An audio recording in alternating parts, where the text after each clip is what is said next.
Welcome back. So today we have my husband Scott from Mackey Tech on as a guest to discuss cybersecurity and scams and how to spot them and avoid falling for those traps. Thank you very much for having me. I'm very happy to be here. Thank you. So I want to start by talking about email phishing, like how people would scam you through an email. Because I feel like the three main ways that people are getting scammed these days are through email, then through text or phone calls, so on your smartphone, and then the third way being messaging on social media. Sure. So yeah, email is by far the most abundant way that people get scammed, called phishing. With a PH. Correct. Yeah, phishing with a PH. Correct. Thank you. And the other one is texting, which is actually called smishing, which you combined SMS, which is a type of texting, and phishing, which is, So seeing as that email is the most popular, the way that a lot of people get into trouble is, the first thing I always try to say when I was in consulting is you want to stop, think, and then react. It's kind of like if you're in a fire, you want to stop, drop, and roll, as they say. So you want to kind of think about, am I expecting this email? Do I recognize the sender? And there's a lot of different kind of indicators within the email that I'm kind of happy to get into. But long story short, if you're not expecting the email or if you don't recognize the sender, it's probably better just to delete it and avoid it altogether. Yes. Also, I think, in my research that I was trying to do, I was seeing a really good indication that something's a scam is that it's like super time sensitive. It has to happen now. And that is a big red flag. You need to, even if they say right now or this is happening, to if you're busy, put it off and look at it later, and so that you can analyze it. Because something I know in 2024 the scammers are really good at is they call it spoofing. So stealing images of logos and whatnot to pretend that they are emailing you from the IRS or from your city's website or from Amazon or Netflix. So anything that a lot of people would have. I've also personally seen some come through as like PayPal. And a lot of things where I know that a lot of people have accounts with, and some I don't even have accounts with, So I'm just like, it's very obvious to me that it's fake, but man, they look good. Yeah, they do. There are ones there's a couple different categories, but there are ones that look very professional. And then there are ones that are pretty obvious. The ones that are pretty obvious have a lot of emojis in them, a lot of explanation points. There's the spoofing, which you already mentioned. And then there's what's called spearfishing. And spearfishing is sort of the same thing, but what it'll do is it'll say, because my wife Barbara is a hair colorist, they might say, hey Barbara, you won a prize for being the best hair colorist in the county, or we have a new color line for you that you really might be interested in, click this link. So it's very specific, so they call it spear because it's specific to you, your profession, something, maybe a hobby, something you're good at, maybe where you live. And that's the ones you got to watch out for. So I know you had a colleague that was impacted by this. So it's very good.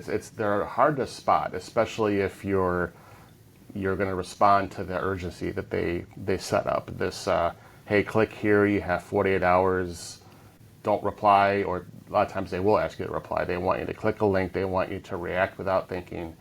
So they try to create this sense of urgency, so you don't see it's more impulsive. So that's definitely a thing. Another thing that they'll do is they do have a lot, like I said, a lot of exclamation points. They'll have bold text. They'll call you by name. One of the ways you can identify is if they use poor grammar, or if they use words out of context, or if the English is just really poor. Another thing they do is you can always check the email address that the email came from. So if it was coming from, let's just say, for example, you get an email from Netflix, or that it appeared to be from Netflix, the email address will not appear from Netflix. It'll say from someone's personal email. Can I interject real quick? I was reading, for those of us who are not as good with computers as you, I just wanted to reiterate that when you have an email open, if you don't click but hover your cursor over the name, it'll show you the email address that it's coming from, because sometimes it doesn't even show up that way.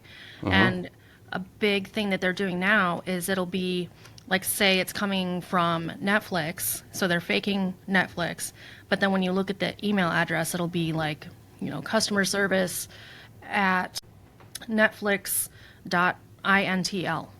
And that means it's not real, right? Because it would be netflix.com. Or if, just in all of these cases, if you're concerned, just leave the email totally alone and go to netflix.com, look at your account, even call them if you're concerned. Yep. That's I did a video a couple weeks ago about this that I'll link in my description.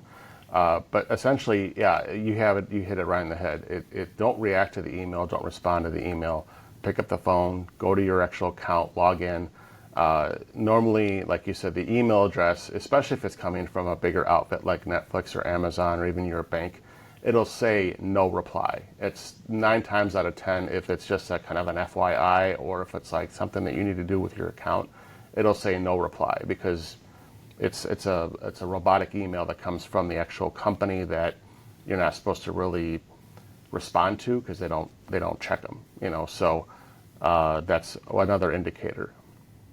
Yes. So you mentioned the scam that was going on that was like targeting people that I work with in my same building, because I'm in a salon suite, and so there's 20 plus different LLCs within the same big building, and so that scam was saying like, you're the number one new business in our town, and then for the small price of $100 or whatever, we'll send you a plaque. And what's crazy is you can send them that money. They'll send you a glass something or other that probably costs like $5, and keep the rest of your money, and you could never even know. Right. Yeah. But a lot of places wouldn't ask you to pay for your recognition. I mean, and if they do, do you really need it? Yeah. But I know that happened a lot in the town I work in, and also something new. So I lease from a company called Salon Lofts. That's where I have my salon suite. And basically, it's kind of like a corporation where when you work in that building, you have a business email that you probably use. You can choose not to. But it'll be like your first name, your last name, at salonlofts.com. So when people know that, who are scammers, they will just, they can see your name. They know your email, even if it's not listed.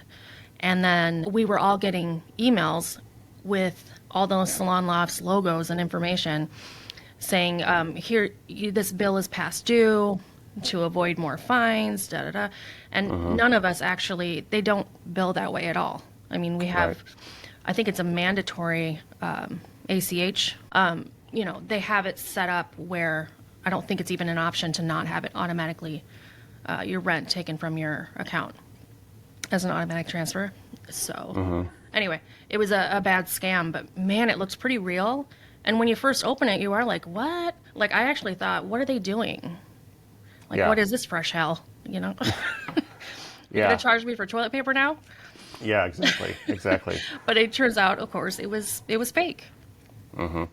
Yeah, especially when you have with a company or a corporation or a large even a small business, the more people that are attached to it, the more, I guess you could say, potential victims there are. The larger you are, like Microsoft and the big outfits, they get hit millions of times a day. It's ridiculous. So you and I and individuals and small businesses that you have are going to be less attractive, but it still happens a lot. Yeah, for sure. And that's one of the things. If you're if any of you have a Microsoft account or work for a corporation that has a larger footprint, One of the bigger scams is what they call the CEO scam, where you'll get an email that looks like it's from your boss or your manager, and it'll say, hey, we're giving out gift cards, or we're offering gift cards to the highest performer of the month, and then you click on a link and then you get scammed. So that's a big one. It's called whaling, where they go after, like, they might go after a leasing agent, if I'm not sure if that's the correct term for her, but someone that oversees the operations of salon lofts, and then you'll get an email that looks like it's from her, but it's actually from a scammer, and even though it looks like it's from her. So it's designed to think that it's important, and a lot of them will say, hey, just respond to this email real quick, click this link, I'm out of the office, I can't take phone calls. So that's what they tell you, not to call them a lot of the time. So if you ever see an email like that, pick up the phone or text them. Don't ever respond if you're not expecting it or if it looks unusual. So malware, as someone who's not an IT person, can you explain malware to me? Yeah, so malware is sort of it's an encompassing topic. It includes viruses, spyware, ransomware, Trojan horses. So it basically means any type of software that can infect your computer or steal your information. So if they say anti-malware or antivirus, it's sort of the same thing. Okay. But it's basically maliciousware is where the term came from. Yes. So, and that's exactly what, almost all the time an email that's from a scammer is doing, correct? Like they want you to click on something, pay something. Right. And that's why you never want to click on something, even if you're pretty sure it's real. Close out of the email and go into whatever your legitimate account is. Yeah, because clicking on anything, something I didn't understand as a non-IT person was that if you click on a link, people who are great at computers, I sound like an idiot now, can actually take control of your computer. Yeah, that's definitely a thing. The real sophisticated ones, they actually download spyware or keystroke capture software. They can see what keys you press. They can do all sorts of nasty stuff to your computer. Yeah, and they would know all your passwords. Yeah. Kind of scary stuff. Side note, I think it's important to have an episode like this because sometimes we don't understand like what the angle is. And I mean, I can't imagine why anyone would want to do this anyway, but if people are pressing you to know your Apple ID or your like passwords to that, it's super dangerous because so many people also have a credit card connected with that. Yeah. And a lot of times you get an email from Apple, a legitimate email from Apple or Netflix or whomever, and normally they'll say in their signature or maybe in the disclaimer, we will never ask for your ID or your password or anything like that. So anytime you get unless you requested it, like if you go to their website and say, hey, you forgot your password, they'll send you a link that says no reply. If you didn't request this, ignore it or call this number or whatever.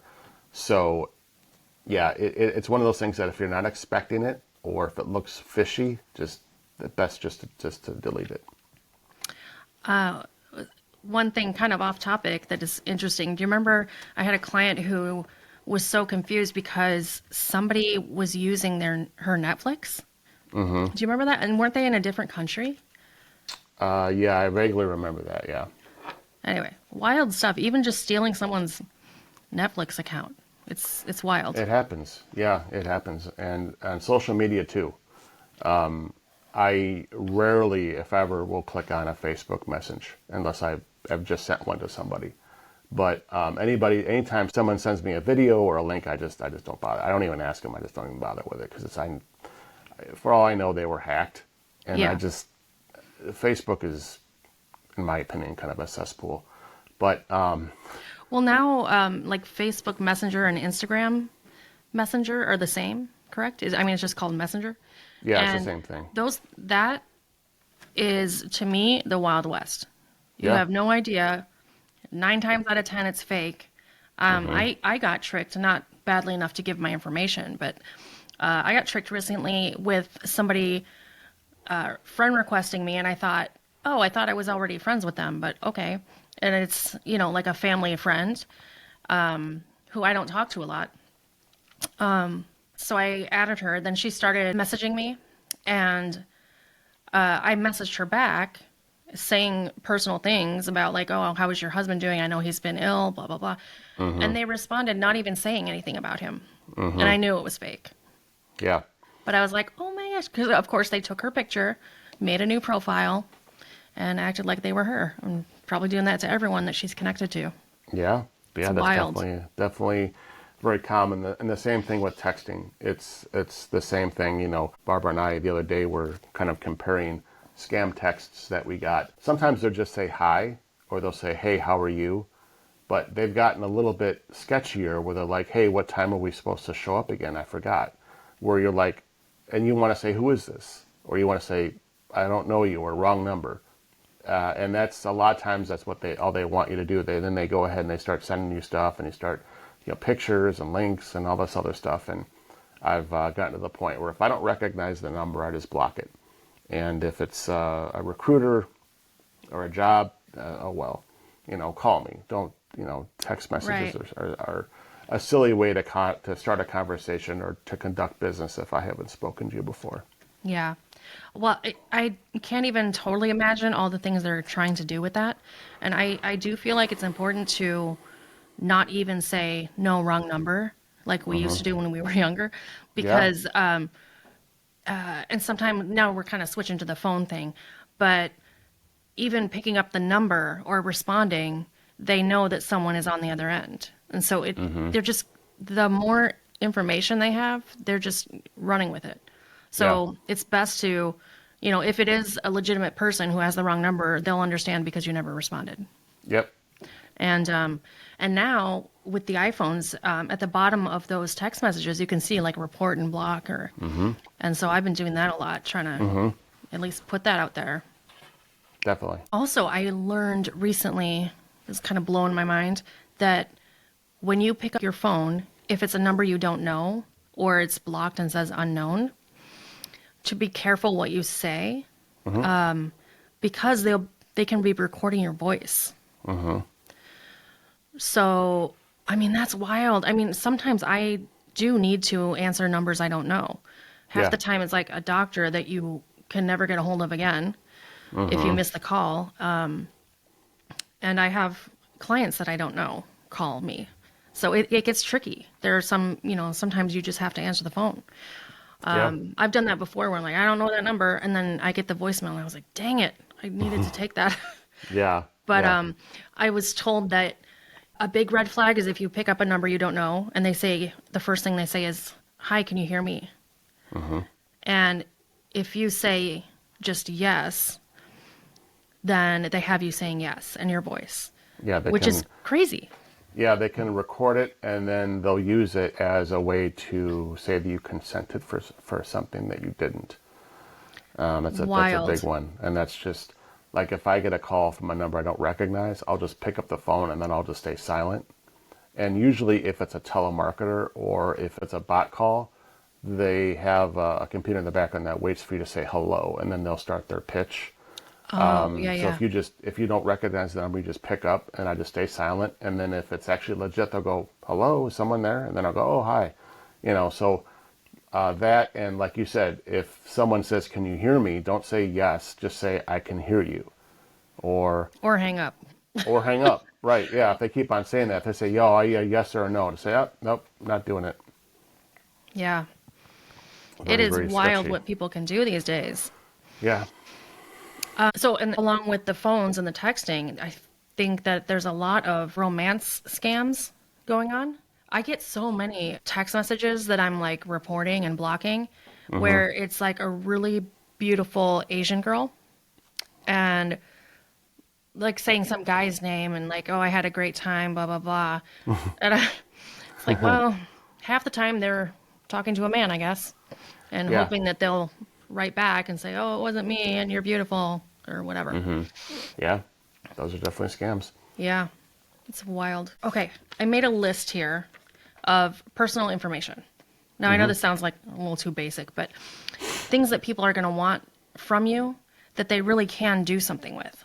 So, obviously, your full name, like with your middle name, a maiden name, email address, home address, phone number, account numbers, passwords, social security number, birth date, and where you were born, driver's license, passport number, VIN numbers of your car, and credit card or debit card numbers, of course. But I didn't even know this was a thing until I started researching it. People are often committing insurance fraud, like trying to use your car insurance. Isn't that That's crazy? crazy. Yeah, anything that they can get their paws on, so to speak. And I know that birth dates are a big one. Birth dates and your name and your location are a big one. I see a lot of people that have their birth date on their car license plate, which is really That's bad. not at all smart. Sometimes they just have the year, but a lot of people put their whole birth date on there. I'm like, you might as well leave your front door open, you know? Yeah. Yeah, there's a lot of different ways they can sneak in. Any information they get from you, and people sell this stuff online. You know, they sell all the information. They sell, you know, there's a lot of data breaches. There was one that just happened last week. There were a huge data breach where they captured, you know, just little information here and there, maybe just an email address or your name, and that's a lot of stuff that they can certainly start with. Yeah, I was reading about that. I didn't know about that until just the other day when I was really kind of digging in on my end. That, you know, as little as like you answer the phone and say, yeah, it's me, then they know your phone number. They can confirm that. Like all these different little things that they can do, they will sell that information like on the dark web. And so it could be the person that's scamming you is just selling your information to somebody who knows how to screw Yeah. you over better or get more money from you or whatever. Yeah, I know that Illinois is in the top 10, and last year in 2023, California was the number one most impacted by cyber threats, and Illinois was in the top 10. That's probably because it has all the most, you know, a very large city like Chicago. So Yeah, a lot of that's different definitely, businesses, a lot of opportunities. One topic I wanted to jump to is what can a person with bad intent do with your information? And yeah, some of this stuff I couldn't even imagine. They can take out a loan in your name, yeah, obviously open a credit card in your name, but I mean, it can take years to untangle the financial disaster of somebody else pretending to be you. They can obtain a driver's license, potentially even a passport, yeah, access your bank account.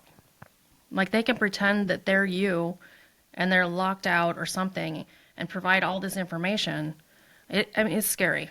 They can take over your social media and lock you out and yeah, pretend to be you. Or they can even get your banking information, change the password, and lock you out of your own bank. And also apply for government benefits in your name, yikes. which I can't imagine how they even are able to sort that out later. And definitely sell your information on the dark web to people who are more skilled at how to steal your identity, perhaps. I didn't know there was such a thing. The IRS, I mean, all these different scams, I mean, they're almost like you need to cover your backside on like 7 different platforms. But when it comes to tax fraud, or like, you know, with the government being involved, they now have a thing that you can do that's free, of course, is to create an IP PIN. So an identity protection PIN number from irs.gov, so that there's another step between that would make it harder for someone to pretend to the U.S. government to be you. And that there's also a way, and I need to ask you, Scott, about this, that there are sites where you can do a free scan of the dark web to see what your information is. Can you explain to me what the dark web is? And I mean, I know it's a vast topic. Yeah, it's kind of like the black market, if you will, of the internet, if you want to think of it that way. So I'm not a cybersecurity expert, but I do know that it's sort of a place where all the shenanigans take place, where there's a lot of you know, a lot of chat rooms, a lot of stolen accounts are exchanged, and I know that, you know, as an example, there's a lot of different tools, like you said, that are free and some that are paid that you can use to get your information off the dark web or to scrub your information off the internet of different accounts. I know like Norton has a paid one that I was considering where it'll go out and see where your information is listed in terms of someone that maybe they sold it, or I mean that's essentially what Facebook does is it takes your information and sells it to the highest bidder. That's why you want to be very careful about what type of information you put on there, be it pictures or your interests or anything you do. Anytime you react to an ad or react to a post, it gets information about it. So yeah, that's not what Facebook is on the dark web. That's not what I'm saying, is that there are bad actors on Facebook that will take the information and sell it on the dark web. So it's sort of like the back alleys. All sorts of really illegal stuff Yeah. that you can Yeah. buy or pay for or get involved in. Correct. Yeah, and then there are, like I said, there are paid ways you can get your information off the dark web and kind of protect your identity. One of the things that I mentioned in the video that I did is to take precautions. Use a password manager. Use what they call multi-factor authentication, which I can get into if you want. But just have, as an example, if you're logging into your Gmail, have your Gmail send you a text to authenticate you. Have them send you an email, or your bank. When you log in, have them send you a message through your email so it knows that it's you. So those are just different ways. It's sort of like having two locks on your front door. It's just another hoop that the bad actors have to jump through to get to you. Mm. So one scam that I heard of from a client recently that I was like, whoa. I mean, I've always been taught, like, don't tell people you're on vacation. Like, if you want to leave town and show your pictures on social media, do it when you're back home, because you're just really exactly saying my house is empty, etc. Yeah. But these days it's even creepier. This person, I think it was kind of like around the same time each year that they would go overseas to visit family and for a period of time.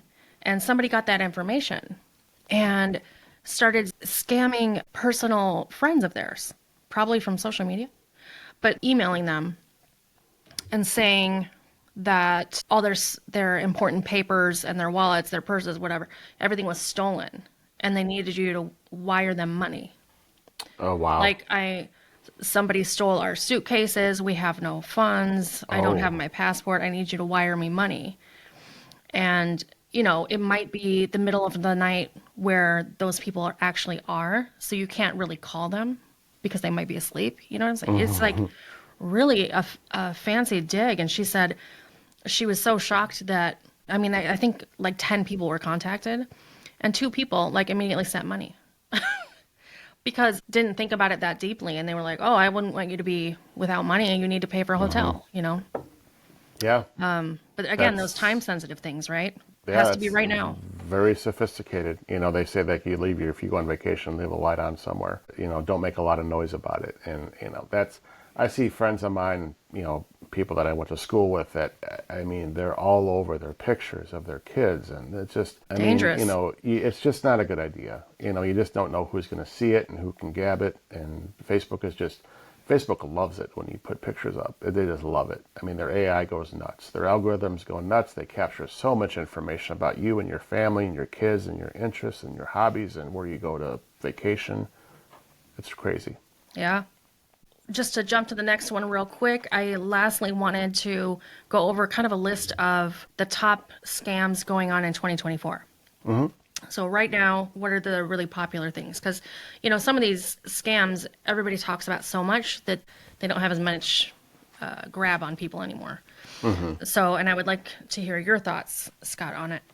So one would be tech support, or like people getting scam emails from the Geek Squad, mm-hmm. and potentially sending like a bill that you need to click on this and pay the bill. Mm-hmm. Yeah, that's common.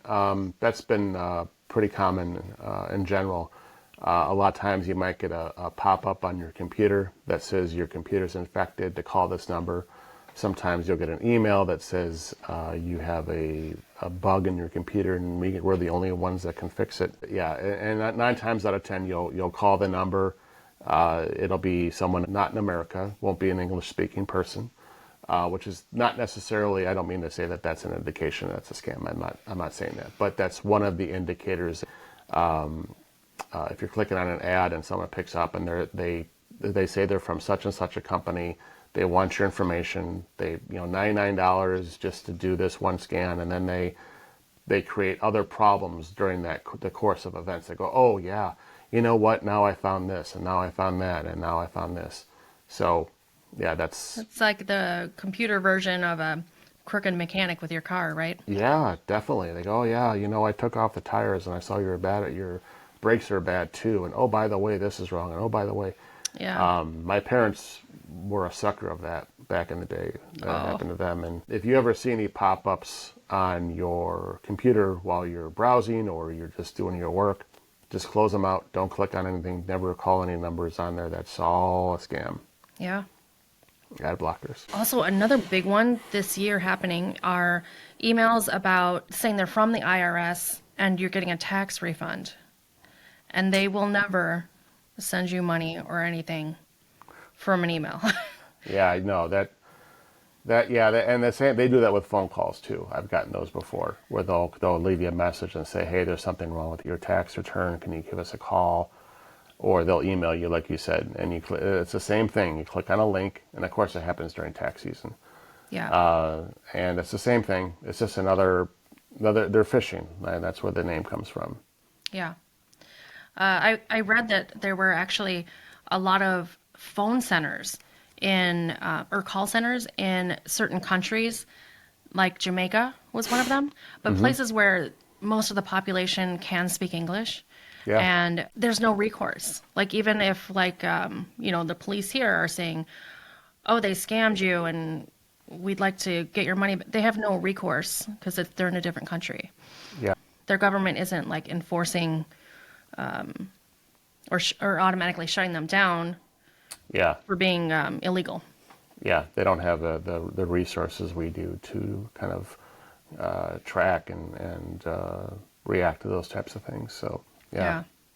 I also read that the IRS, and I know this is true because of my life experience, the IRS never has any communication except for actual paper in the mail.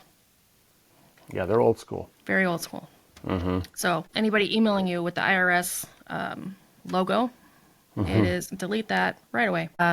Also, I was reading about a really popular one right now, Apple computer phishing scams, saying you have suspicious activity.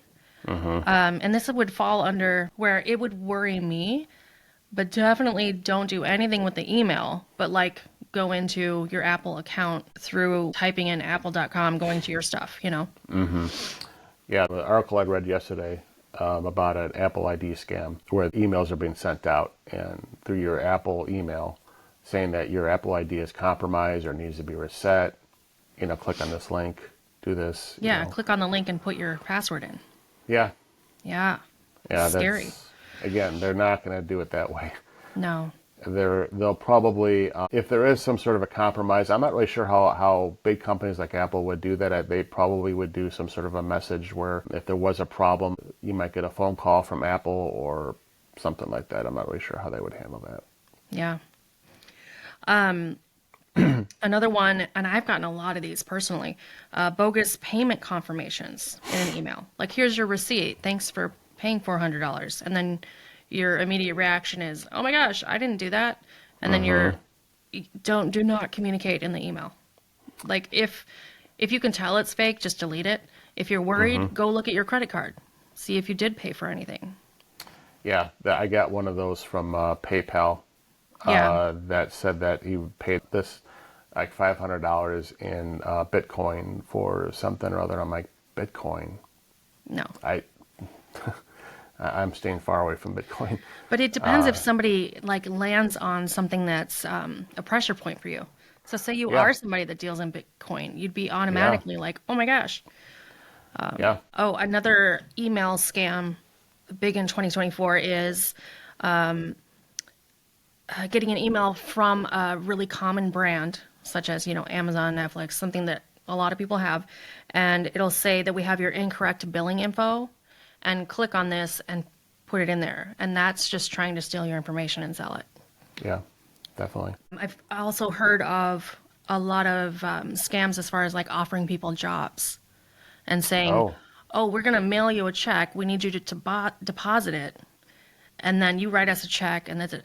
And I don't totally understand what they're getting from that, but I've heard of people like kind of getting involved in it and then later realizing, oh my gosh, and having to like backtrack and talk with their bank about it. But something interesting I learned, I worked as a bank teller for, I don't know, like a year when I was finishing high school. And something that was really common back then, like 25 years ago, was that you would put your account number on like underneath your signature.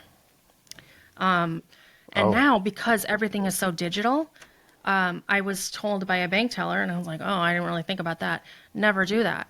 Because whoever is, like, even if somebody mails you a check and you sign it, put your account number, then the person that sent you the check can see an image of your signature and the check. Oh. And so they will have your bank account number. Oh. So someone could potentially even send you money with the intention of trying to get your banking information.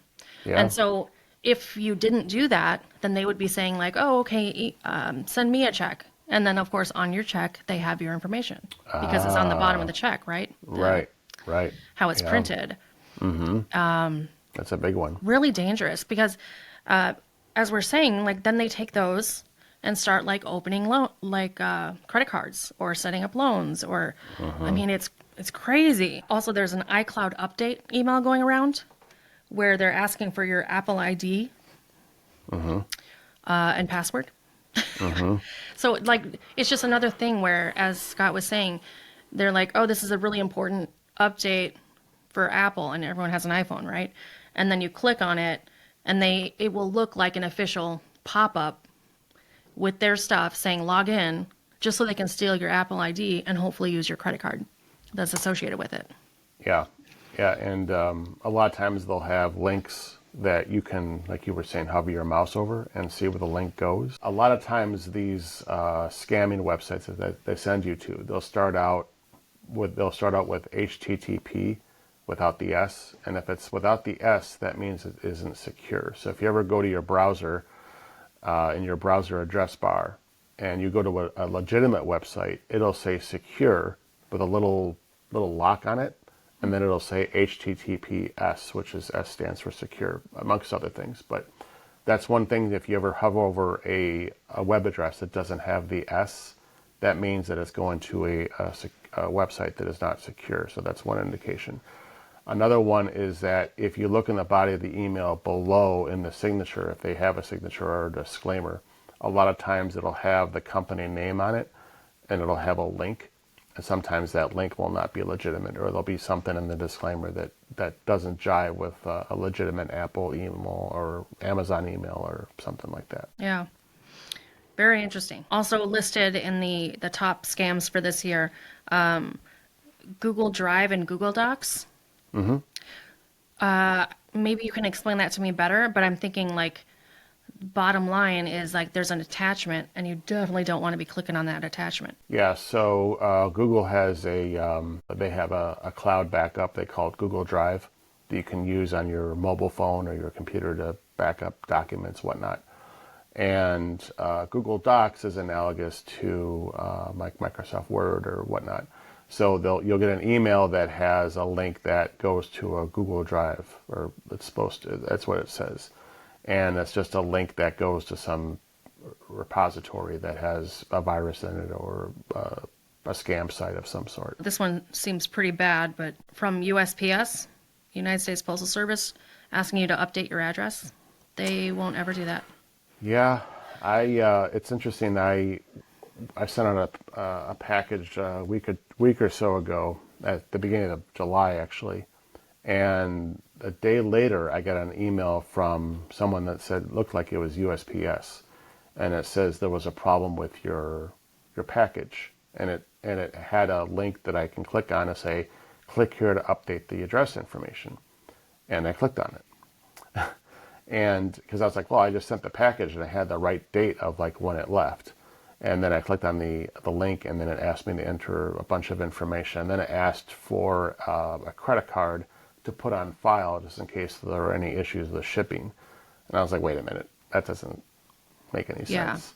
And then so if you ever get an email from USPS, go back to the original receipt you got and look at the tracking number and update it that way. Don't go through, like you said, USPS doesn't communicate that way. Yeah. So bottom line, don't do anything practically right through an email. Yeah. I mean, it's scary out there. Yeah. And keep in mind that anyone messaging you on social media, including LinkedIn, Yeah. 50-50, it's a scam. Yeah, Like it LinkedIn could be, is definitely you have to becoming be a thing too. very selective and think before you even believe any of the information you're getting. It's crazy. Yeah, definitely. And if you get an invoice or a receipt or anything to go right to the official website and look at your information that way, rather than believing anything in an email. Yeah, Yeah. definitely. And then I know like one big thing, if you have kind of fallen for something and given some information out, I don't know what the best recourse is. That's what gives me anxiety at night. But I know one big thing is to, like through Intuit, you can do credit report monitoring. Like you do need to, say you've given somebody information and then realize that they were not real. You might want to just keep watching your finances for, besides your credit card and what's being charged, to see if any accounts are being opened, like credit card, car loan, any sort of loan in your name. Because that's when you would have to start, having a part-time job of trying to protect yourself. It's scary. There are a lot of paid services you can do that will monitor your account numbers, your name, your address, your social, like you said, a credit report. You can put them in a sort of a monitor that will kind of watch for any type of suspicious activity that goes above and beyond what your bank would normally do. And it is usually a paid service. I know that there's a couple different companies that do that. I don't know them off the top of my head, but that's definitely probably worth the money if you're really, really worried about it.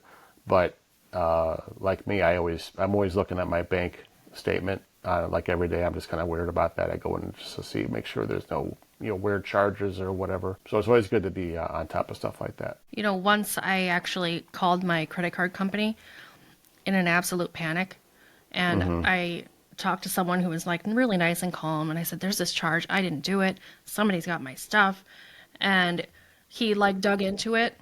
And it was just not at all transparent about what it was. Like the name was wrong. And I didn't recognize the name on the charge or like the company that was charging me. But it was something I ordered online. Yeah. And I said, oh, sorry. Because I was like, I had fire in my voice. I was ready to fight. And and he said, oh, well, it doesn't say the full name of the company or this or that. But he's like, it looks like you have a, oh gosh, I think it might have been like I was paying for some app to watch on TV, but it didn't say the name of the app. And I was like, who's charging me $17? And I was so upset. And I said, I'm sorry. And he actually said, no, you should call all the time. That's what they're for. Yeah, they're not mad at all. And don't be worried. Yeah, don't feel ashamed about not recognizing, because it happens to me all the time. Like, oh yeah, that's something I paid for such and such. And, and a lot of times the descriptions aren't super helpful. Yeah. Last note, I just wanted to, just because of the day and age we're in, there's a lot of remote work. I think people are scamming a lot, trying to offer a bogus job that is like too good to be true. Or you won this trip, and if you pay me $1,000, you get it, or something like that. But I've heard of several people, especially if you're like retired, you're like, oh, well, that would be really cool to do, that from home. And there's no in-person interview. There's no this, there's no that. There's no brick and mortar at all. Yeah. And then, if you think about it, when you are filling out paperwork to start a job, they're getting your social. They're trying to set you up to pay taxes, right? Yeah. They have so much information, and you're thinking, oh, this is my new employer. And that information is worth a lot. Yeah, that's I'm not sure if this is the same thing as that, but I was got an email from a recruiter a couple months ago, and he actually called me also. So I actually talked to him on the phone briefly, and he said, "I'm going to go ahead." We talked a little bit about the position and the responsibilities and blah blah blah blah blah, and it sounded interesting. That wasn't like a marriage made in heaven, but I was like, I'll look into it. I'm open. And so I was like, okay, well, I'm going to send you information about the salary and just go ahead and when you get the email, respond and say, yes, that's okay. And I was like, you want me to respond to the email and say, yes, it's okay. I'm not following. He's like, yeah, just for our documentation. I said, I can tell you over the phone, if you want, but I'm not going to play games. And I said, if you need me to respond through email, that's if you have an actual legitimate offer, you can send me an email with an attachment, and I'll fill it out, and I'll review it, and if it looks okay, then I'll send it back. But I'm not just going to say, yes, go ahead and do that through email. That just sounded really out of place, in my opinion. Well, Maybe yeah, it was and a legit, really, but really it bad just, way to try to scam somebody who's in IT. yeah, well, yeah, and I called him. I said, I don't understand why you need me to say yes through the email. It doesn't make any sense. And I said, that's no. Well, a lot of good information here. Thank you so much, Scott, for being a guest on the podcast. You're welcome. My pleasure. Thank you for having me. And if anyone is wanting to check out Scott's other videos on his YouTube channel, it is Mackey Tech on YouTube. And I will put a link to that in the notes. So he has a lot of information about buying laptops, all your IT needs. Mm-hmm. All Yep. right. Thanks so much. We'll see you later. Thank you. Bye-bye.